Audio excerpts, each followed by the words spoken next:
Hey, Mega Moms. Jessica Hensley here with Real Estate Mega Moms, where we help moms create a life and a business that they love. And today I'm going to tell you exactly how we do this. And it has to do with falling in love with the process. Because when you fall in love with the process, the results will come.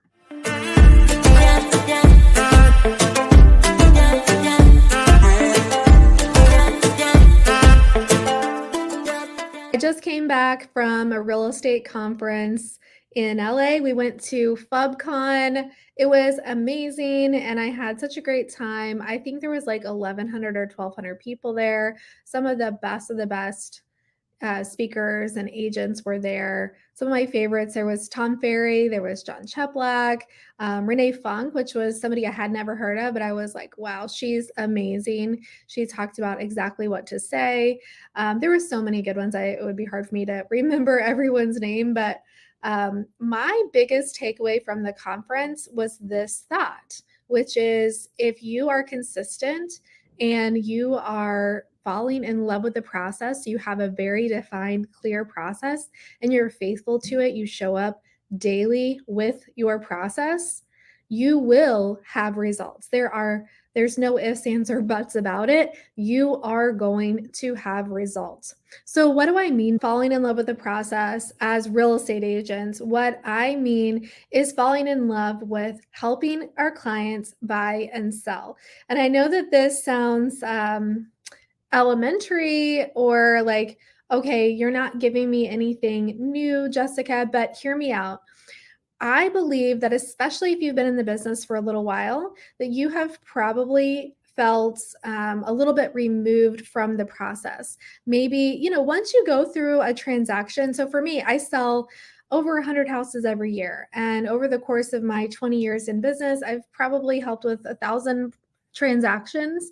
And so it does become a little bit repetitive and monotonous. And it's so easy to forget that we are helping people, right? We are helping buyers and sellers in one of the largest transactions that they'll ever do, largest financial transactions that will make a huge impact on their life, in their financial success going forward. I mean, I don't have the statistics with me right now, but I do know one of the biggest factors between poverty and wealth is real estate, right? And we get to be a conduit for that. We get to help our clients find the best property that fits their situation. We get to help our sellers sell the property for the highest amount of money.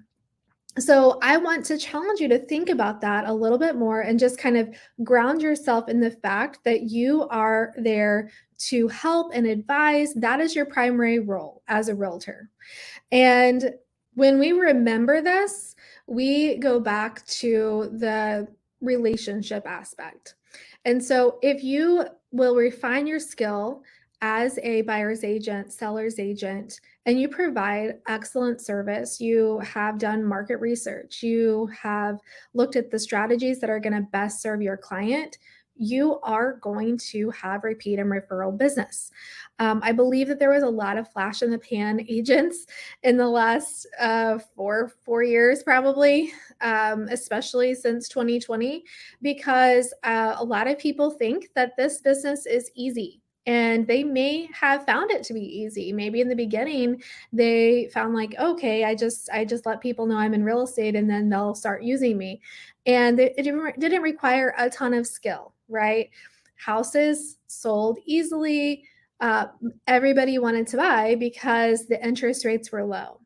So those that maybe were in it for the wrong reason, were in it just for financial gain, or to make a name for themselves or ego or whatever, I believe those people are going to start to see a trailing off of business because they're not providing excellent service. And so think about this.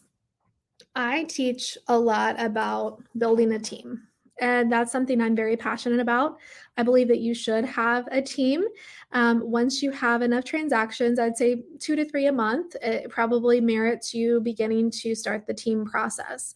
But a lot of you are afraid to start teams, and a lot of you have really bad opinions of teams. Why? ask yourself why. I'd love to hear in the comments below if you can answer that question. Why is there a bad or a stigma about teams? And here's what I hear from agents, especially solo agents, and even some local, well, not so local, like one of my students, I'm going to call her out, Barbara. She's a broker, and she's a boutique broker. She has 3 or 4 agents in her office, and they hate or have hated working with teams because they feel like they can't speak to the decision maker. They can't speak to the agent that's actually on the contract because they have an assistant or they have a transaction coordinator. And listen, I have an assistant, I have a transaction coordinator, so I could feel her pain on this. But the way we handle it is I am there for the important parts of the transaction. I'm there for the negotiation. My transaction coordinator loops me in on everything. So that's how we handle it. But my point here is some teams and team leaders really took this to the extreme, the leverage to the extreme, and they got removed from the process. And the industry didn't like it. The industry didn't like that they had to talk to an assistant or talk to a transaction coordinator instead of talking to the agent, because you as the agent are the one that has the expertise. You as the agent have the experience, and you should be able to advise and navigate your client through the process.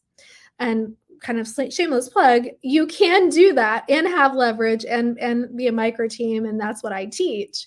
But I find that we're the minority of teams out there that are running their business like a micro team. Most are more in the traditional team setup, and it's so easy for the team leader to forget about real estate and to just think about recruiting. They like that's their only job is recruiting. And I really believe we failed our clients and our industry, and the service level has decreased because of this.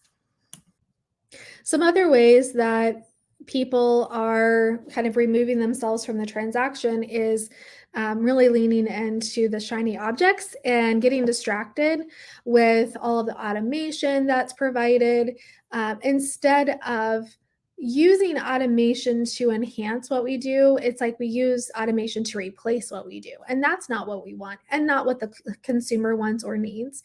No one can replace my knowledge, right? No chat GPT or bot is going to have the experience that, there's no way I could list it all of the ways that a transaction could go wrong and how we figured out the solutions. It's just impossible. So I can pull from years of experience, and that's what I'm providing to my seller and my buyer. So I hope that makes sense. So I want you to fall in love again with the real estate process, and just honestly ask yourself, have I kind of lost sight of what my primary job is here, and maybe started thinking only about marketing and only about lead generation? Don't get me wrong, those things have a place.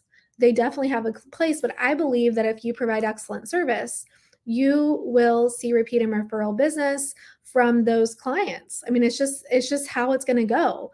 Why? Because customer service is lacking, not just in real estate, but in the world, right? I mean, think back to some of the providers that you have and think how you want to be treated whenever you go to your CPA or when you go to the doctor, your dentist, or whoever, whatever profession you can think of. True customer service is lacking. And so that's your opportunity to stand out from the crowd. And I think that we should all look at this again as an opportunity. One of the quotes, I don't know if it was John Cheplack or which speaker it was, but they said, your struggle is your opportunity. And I hear a lot of agents talking about how they're afraid of AI, they're afraid of bots and machines and all of this taking over our industry. And I'm telling you that that's not going to happen. It's not. Yes, the service is out there that someone could probably place an order, but it's kind of think about it like this too.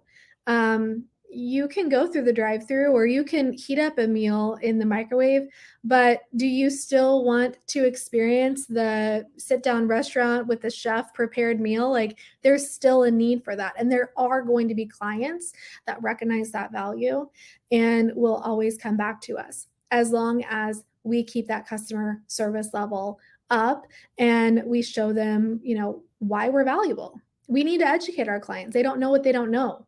They don't know all of the things we're doing behind the scenes to help them make it to closing on time. They don't know all of the things we're protecting them from and shielding them from unless we tell them.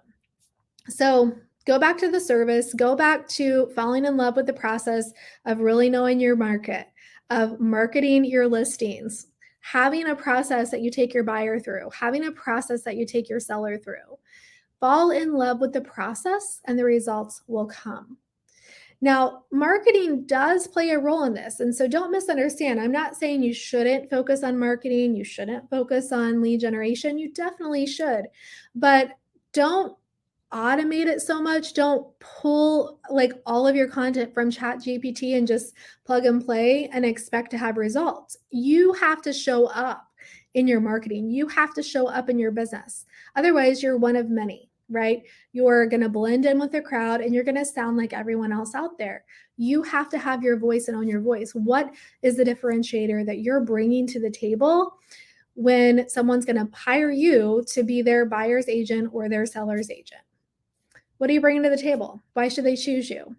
And listen, you should be able to answer that question. You should believe in yourself more than anyone else because you know what you bring to the table. If you don't believe in yourself and you don't see the value that you bring, you're going to have a really hard time sharing with somebody else or selling yourself to somebody else, your services to someone else. So that's my encouragement for you today on this Monday morning. Fall in love with the process and the results will follow. By the way, I am looking for 10 students. I've already filled my 3. I was going to open up to 3 people, but we've had such high demand. I'm going to open up to 10, taking 10 agents one-on-one weekly through a coaching program that I'm doing with them where we're going to dive into your business and we're going to look at how you can set up your processes that you can fall in love with, how you can have consistent business, how you can set up your calendar to be consistent, time block. I mean, there's so many things I'm going to take you through. And I guarantee if you go through this with me over the next 12 weeks, the last quarter of the year, that you will see results. So book your call with our team. I'm going to put the link below. You can book a discovery call and see if it's a good fit. And if you're not already, follow us on YouTube, on Instagram, on Facebook. We are pretty much everywhere. Search for our handle at Real Estate Mega Moms. Bye.